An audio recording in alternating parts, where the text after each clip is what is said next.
Salut tout le monde, bienvenue à tous dans cette nouvelle vidéo de cold email et de prospection en live. Alors vous l'avez compris, comme dans la dernière vidéo, c'est pas forcément de la prospection en live, juste on rédige un email de prospection en live. Donc c'est un email qui pourrait totalement être utilisé, dans vos campagnes de prospection. Donc je considère ça comme de la prospection en live, étant donné que c'est un email que moi-même je pourrais utiliser, à envoyer à des clients, à des prospects, etc. Et c'est un email que je fais pas réellement en envoi en live, mais comme je vous ai dit, c'est un email que je pourrais utiliser pour prospecter réellement. Du coup, si vous me découvrez via cette vidéo, si vous arrivez sur cette chaîne un peu par hasard, qui je suis, je m'appelle Lancelot, j'ai une agence de cold email dans laquelle j'accompagne justement des agences SMMA, des freelances, des prestataires de services, des consultants à développer leur agence avec le cold email. J'ai eu des gros résultats en cold email, j'en ai encore aujourd'hui et c'est un canal qui marchera toujours et qui apportera toujours des gros résultats. Donc voilà, dans cette vidéo, on va faire de la prospection en live pour de la création de site. Et d'ailleurs, avant de continuer, n'hésitez pas à vous abonner, mettre un petit pouce bleu, ça soutient la chaîne. C'est parti. Donc, comme je vous ai dit, on va faire de la prospection pour de la création de site. J'ai déjà réfléchi un peu en amont à ma niche, donc ce sera de la création de site. Comme la dernière fois, comme dans la dernière vidéo, pour des e-com qui ont envie de scaler par exemple de 20 à 50K par exemple. Et on va dire qu'en fait, s'ils n'arrivent pas à scaler, et c'est d'ailleurs généralement le problème, c'est parce qu'ils ont un site qui est pas forcément on point, donc qui est pas forcément très à jour, très joli, très comme ça. Voilà, c'est un site qui peut marcher pour faire des ventes, mais quand on veut scaler, ce sera très limite étant donné que c'est un site qui ne nous permettra pas d'aller plus loin. Donc c'est de la création, on pourrait même mettre refonte plutôt de site parce que c'est pas forcément de la création, mais peu importe, vous avez compris. Donc dans l'objet, on va faire comme dans la dernière vidéo, on va utiliser mon objet préféré, alors qui marche aussi en anglais, Quick Question, mais la question rapide, voilà, classique. Si vous n'avez pas le prénom, question rapide, ça fait largement le taf. Et si vous avez le prénom du décisionnaire, je vous invite à le rajouter, donc ça donne question rapide, prénom, voilà. Et vous pouvez mettre, c'est au choix, 3 petits points. Ça, c'est vous qui, ouais, moi j'aime bien mettre les 3 petits points parce que généralement, ça intrigue un peu.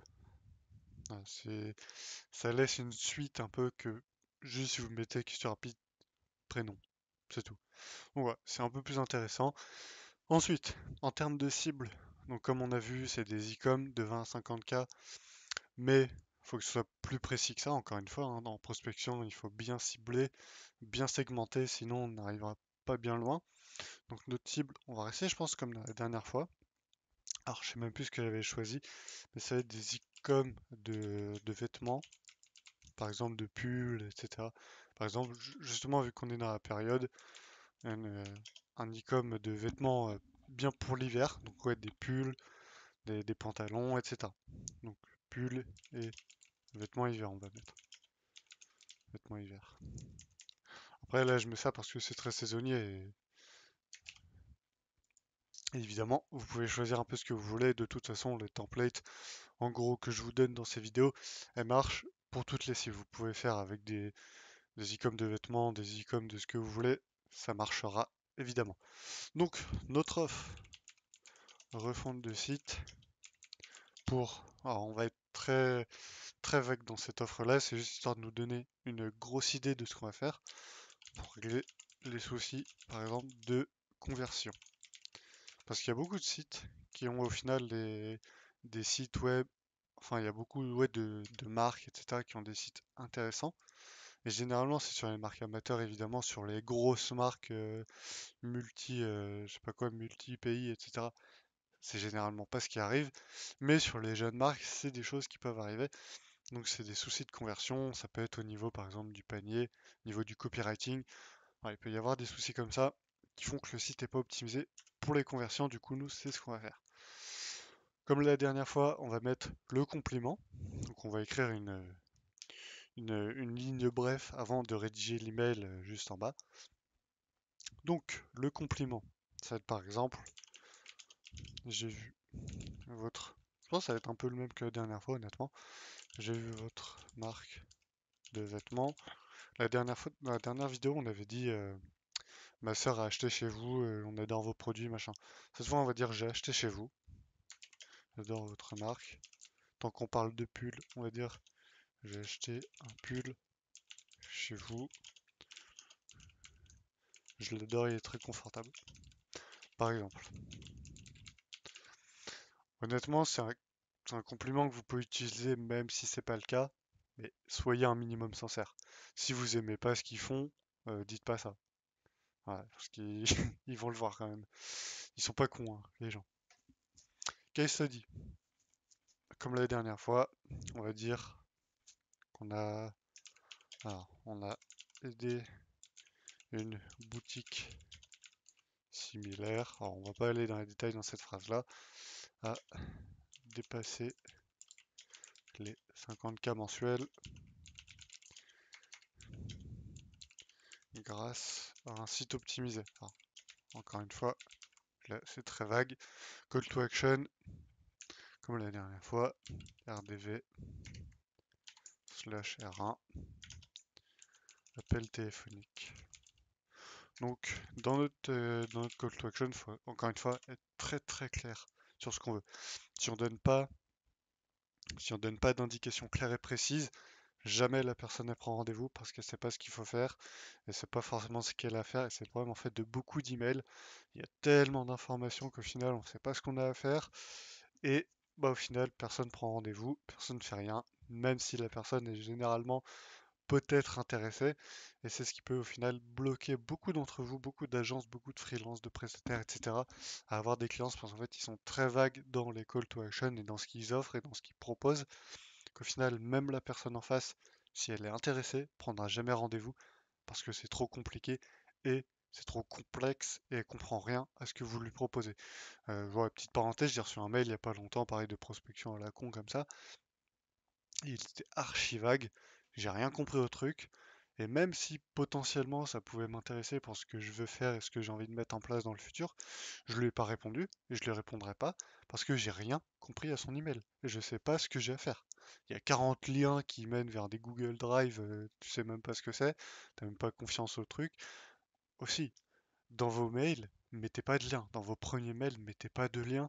Encore moins de liens cachés, genre par exemple appel téléphonique avec un lien derrière, ça peut marcher, mais généralement les gens ils vont se méfier, c'est une arnaque, c'est un phishing, etc. Donc mettez pas de lien dans vos premiers emails, gardez ça pour les deuxième, troisième, quatrième emails. Voilà, une fois que la personne a commencé à avoir confiance en vous, là vous pouvez mettre des liens, la personne cliquera, et n'hésitez pas à indiquer que c'est safe, on sait jamais, mais généralement les gens qui indiquent que c'est safe, c'est que ça ne l'est pas. Voilà, c'est juste pour appâter. Bref, voilà. Petite parenthèse fermée. C'était histoire d'expliquer un peu. Restez concis dans vos emails et ça marchera. Bref, du coup, on va rédiger notre email. Du coup, comme la dernière fois, on va dire c'est madame. Parce que la dernière fois, j'avais dit on va dire que c'est madame, j'ai rien dit. Donc là, on va dire, on va dire que c'est madame. Madame X, hein, voilà. J'ai vu votre boutique XYZ parce que ça pourrait être n'importe laquelle. J'adore votre marque. Par exemple, votre branding est top. Je sais, vous allez me dire, ouais, mais c'est pas le compliment, on y vient. Votre branding est top. Et là, euh, bah, j'ai acheté un pull chez vous récemment. Chez vous récemment. Je l'adore. Il est très confortable. Voilà. Là, avec ça, on a on a un bon compliment, une bonne first line. Voilà. Là, la personne avec ça, je vous jure qu'elle va lire votre email. C'est possible que non, hein, c'est pas une formule magique non plus, mais c'est quelque chose qui va augmenter drastiquement votre taux d'ouverture, de lecture et du coup potentiellement de réponse. Bonjour Madame X, j'ai vu votre boutique XYZ, j'adore votre marque, votre branding est top, j'ai acheté un pull chez vous récemment, je l'adore, il est très confortable. On pourrait rajouter encore des trucs, mais bon, on va s'arrêter là pour, pour ce mail.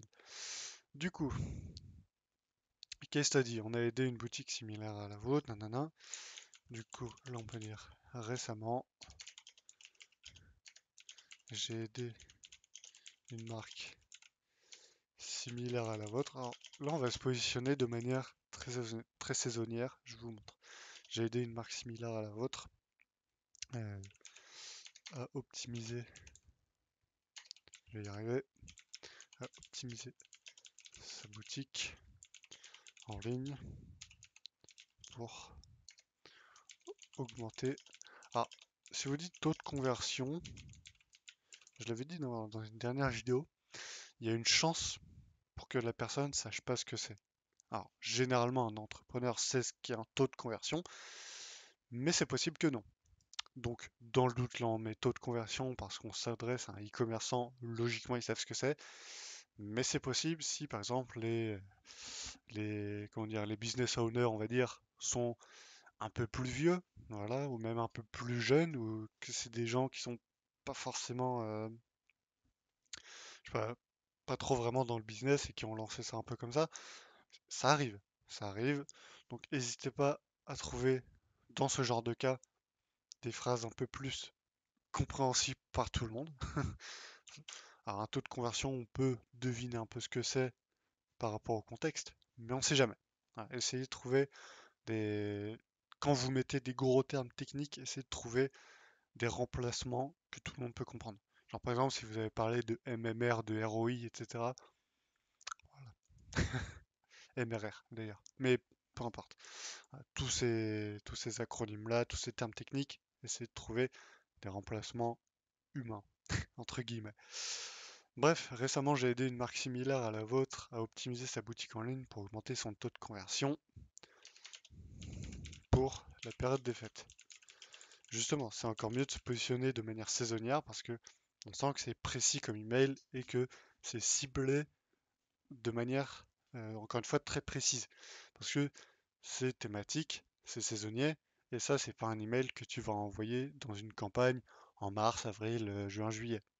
Voilà. Ça, c'est un email que tu vas envoyer précisément à cette période-là. Donc, ça rajoute ce côté personnalisé pour la période des fêtes. Récemment, j'ai aidé une marque similaire, nanana, à la vôtre à optimiser sa boutique en ligne pour augmenter son taux de conversion à la période des fêtes. Nous avons pu. Alors, du coup, euh, ça fait un peu bizarre de dire déjà des chiffres, sachant qu'on est en période des fêtes. Mais bon, 20 à 50K sur le mois de novembre, en partant du principe que vous envoyez ça, un email comme ça vers la fin novembre, ça peut marcher. Nous avons pu les aider à passer de 20 à 50K, ça fait un peu gros quand même. Et d'ailleurs, comme je l'avais dit dans la dernière vidéo, mettez pas de faux case study, parce que mettre un case study comme ça, c'est facile c'est facile de mytho. Mais derrière, si la personne elle vous fait confiance, et que par exemple elle a un e-commerce à 20K et qu'elle a 50, derrière ce sera peut-être grâce à un site optimisé. Donc il y a des techniques derrière ça. Peut-être qu'il faudra aussi de la publicité Facebook derrière pour justement aller avec le nouveau site. Et un site optimisé, ça aide à la publicité. Donc si vous n'êtes pas capable vraiment d'augmenter le chiffre des clients, envoyez pas de trucs comme ça. Si vous êtes capable mais que vous n'avez pas de case study, ça se tente. Si vous en avez fait, évidemment, là, n'hésitez pas, utilisez-le. Nous avons pu les aider à passer de 20 à 50K sur le mois de novembre.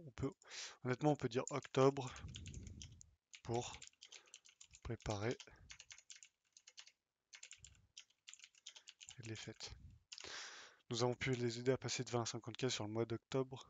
Du coup, ce mois d'octobre pour préparer les fêtes. Ça me semble cohérent. Voilà. Après, encore une fois, c'est personnalisable, vous mettez un peu ce que vous voulez. Du coup, là, on a notre case study, on a mis notre compliment, nanana. Il faut le call to action, comme je l'ai dit, soyez très clair.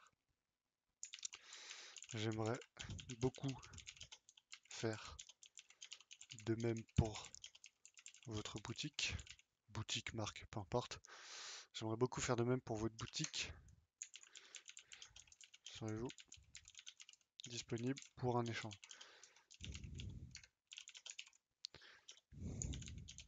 Et là, on peut donner des dates pour que ce soit encore plus précis. Je peux vous proposer lundi 15h, mercredi 11h ou vendredi 16h, par exemple. Si vous avez des créneaux, n'hésitez pas à me les communiquer. Ça fait un peu long, on va juste rester sur n'hésitez pas. Si vous avez des créneaux, n'hésitez pas. Donc là, vous pouvez voir, pas de case study, on en reviendra après. On signe, au plaisir. Fred, j'en sais rien. Agence, XYZ, le même que la dernière fois. Site d'agence, numéro. On est bon. En termes de signature, on a ce qu'il faut. On pourrait même aller encore un peu plus loin. Mais globalement, c'est ce qu'il faut. Votre agence, le site de l'agence, votre numéro, vous pourrez même mettre, par exemple, Fred, CEO, je sais pas. Ça, c'est juste ça, en vrai, c'est juste pour gonfler l'ego. Mais voilà. Vous pourrez mettre même PDG ou alors dirigeant. Voilà, des trucs comme ça. Mettre des petits titres, on sait jamais. Ça peut être intéressant. Donc, on a notre email avec un case study. Bonjour Madame X, j'ai vu votre boutique XYZ, j'adore votre marque, votre branding est top. J'ai acheté un pull chez vous récemment, je l'adore, il est très confortable. Donc vous voyez, ça c'est notre compliment, c'est ce qui va venir un peu faire icebreaker, c'est ce qui va venir débloquer la situation, qui va faire que la personne va naturellement lire la suite.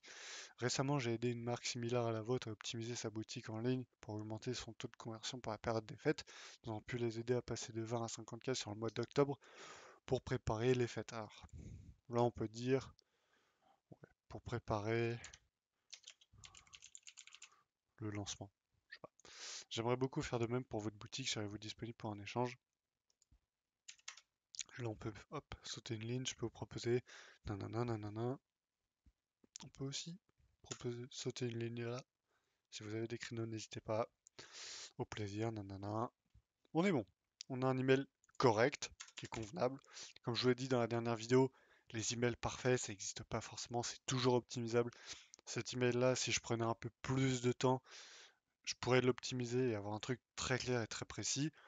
Juste là, on prend pas forcément ce temps-là parce qu'écrire un bon email, ça peut prendre du temps. Après, évidemment, une fois que vous avez votre bon email, c'est un peu du copier-coller à ajuster en fonction de votre client. Au final, à la fin, vous aurez juste votre, euh, votre compliment à changer et des trucs par-ci par-là. Mais globalement, une fois que vous aurez votre bon email, vous aurez ce qu'il faut.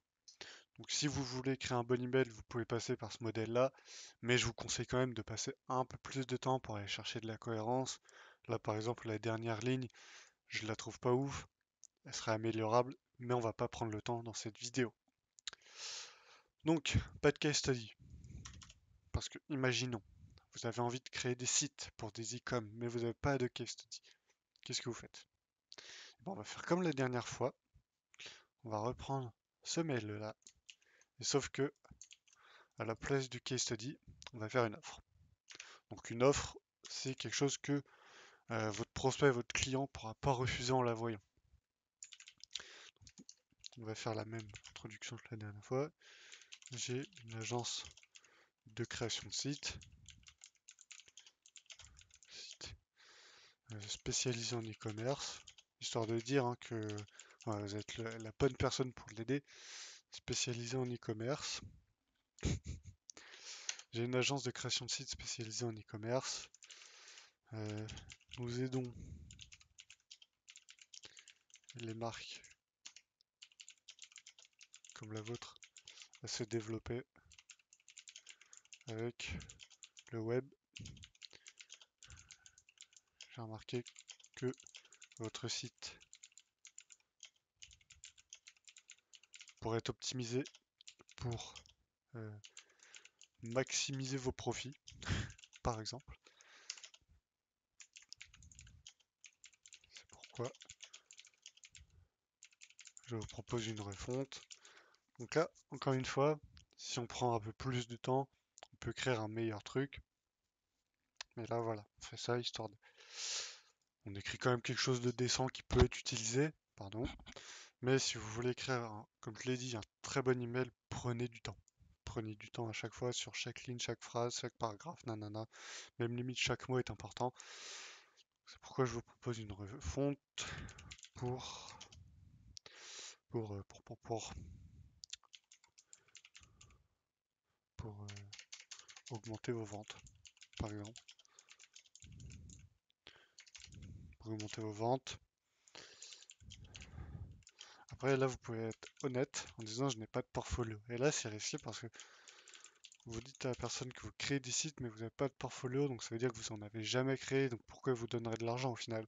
Autant qu'elle aille voir quelqu'un qui a déjà un portfolio. Sauf que vous, vous avez une offre de ouf. Je n'ai pas de portfolio, pourquoi je vous propose de vous rembourser en intégralité. Si vous ne... Et là, comme la dernière fois, on peut avoir une offre assez imbattable. Triplez pas votre investissement initial.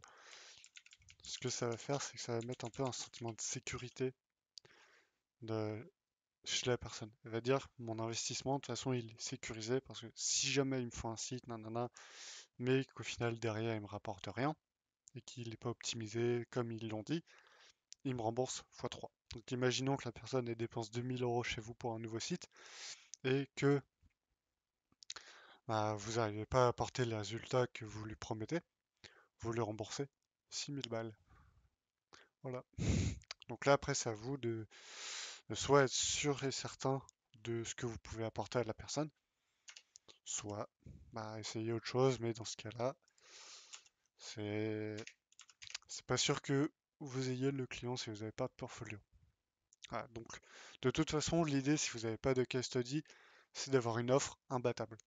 Pour, juste parce qu'en fait, quand on a un case study, bon, on met juste devant les yeux de la personne ce qu'on a fait et qu'on aimerait faire la même chose pour sa boutique. Sauf que quand on n'a pas de case study, bah, on a une offre. Et c'est ce qu'on va mettre en avant. On va mettre en avant l'offre devant les yeux de la personne pour derrière justement avoir des case studies. J'ai une agence de création de sites spécialisée en e-commerce. Nous aidons les marques comme la vôtre à se développer avec le web. J'ai remarqué que votre site pourrait être optimisé pour maximiser vos profits. C'est pourquoi je vous propose une refonte pour augmenter vos ventes. J'ai pas de portfolio, c'est pourquoi je vous propose de vous rembourser en intégralité si vous ne triplez pas votre investissement initial. C'est ballsy, mais ça peut le faire, ça peut marcher. Honnêtement, je vous invite à essayer ça. Après, on garde. Hop, là, on peut même enlever ça. Serez-vous disponible pour un échange? Après, j'avais fait une vidéo il y a quelques temps sur en fait le problème avec la prospection. C'est que si vous allez voir un gros shop, une assez grosse marque, par exemple pour de la refonte de site, il y a énormément de chances pour que cette marque ait déjà ce qu'il faut en interne. Soit elle passe déjà par une agence, soit ils ont ce qu'il faut en interne. Donc c'est des gens qui payent directement un salaire pour s'occuper du site web. Après, vous pouvez vous positionner sur le fait que vous n'êtes pas là pour remplacer les prestataires qu'ils ont déjà, mais alimenter, compléter ce qu'ils ont déjà. Donc voilà, c'est un peu la parenthèse, c'est le problème en fait en SMMA et en prospection, c'est que si on va général pour la création de site par exemple, ça peut être un piège parce que généralement, par exemple, un artisan qui veut un site web, généralement s'il veut un site web, il va aller chercher sur Google par exemple et il prendra la première agence, le premier freelance qui est pas forcément cher parce qu'ils n'ont pas non plus énormément de budget. Donc, il prendra la première chose qui vient. C'est pour ça que c'est d'ailleurs aussi important d'investir en SEO quand vous êtes une agence. Mais ça, on en parlera un jour, peut-être. Donc voilà, c'est soit ils passent directement par une recherche, soit ils passent par leur réseau, donc par des gens qui connaissent, etc. Et généralement, ils ont tous un petit cousin web designer, évidemment, comme par hasard, tu vois. Donc voilà. Après, je dis pas que ça marche pas, évidemment, sinon je ferais pas de call email, mais ça peut être un piège. Donc voilà, on a notre mail, encore une fois, qui est optimisé, qui pourrait être mieux. Comme je vous l'ai dit, si vous voulez créer un bon email, passez du temps dessus, passez du temps sur chaque mot. Là, on pourrait passer du temps pour optimiser et améliorer celui-là, mais ça prendrait vraiment beaucoup de temps pour aller chercher chaque mot et écrire vraiment un bon email. Là, vous avez une structure, une base sur laquelle écrire. Vous pouvez facilement reprendre cet email-là et je vous garantis que si vous envoyez des emails avec ces templates-là, avec ces structures-là, vous aurez du résultat. Alors, encore une fois, c'est pas une formule magique, c'est juste quelque chose qui va vous aider à développer votre taux de réponse, votre taux de lecture, taux d'ouverture, pour justement avoir plus de rendez-vous et derrière convertir plus et avoir plus de clients. Bref, j'espère que cette vidéo vous a plu. Comme d'habitude, n'hésitez pas à mettre un petit pouce bleu, à vous abonner à la chaîne si ce n'est pas déjà fait. On va parler beaucoup de cold email sur cette chaîne, donc si la prospection, le SMMA, c'est quelque chose que vous aimez, abonnez-vous. Pour rien louper, il y a beaucoup de vidéos qui sont en marche, voilà, que j'ai envie de faire, etc. Donc ça va être bien, ça va être super ce qu'on va faire. Vous pouvez aussi rejoindre mon canal Telegram dans lequel je partage un peu les coulisses du business, ce que je fais, ce que je mets en place, ce qui a rien à voir aussi avec le code email, parce que sur cette chaîne, bon, bah, on parle beaucoup de code email, etc. Sauf que sur mon canal Telegram, je parle un peu de tout de manière business, et je vous partage des trucs que je partage pas sur cette chaîne YouTube, qui peuvent également vous apporter de la valeur. Donc n'hésitez pas, c'est gratuit, c'est en commentaire, c'est en description. N'hésitez pas. Bref, encore une fois, merci à vous d'avoir regardé cette vidéo, petit pouce bleu, petit abonnement, et on se retrouve très bientôt dans une nouvelle vidéo. Ciao!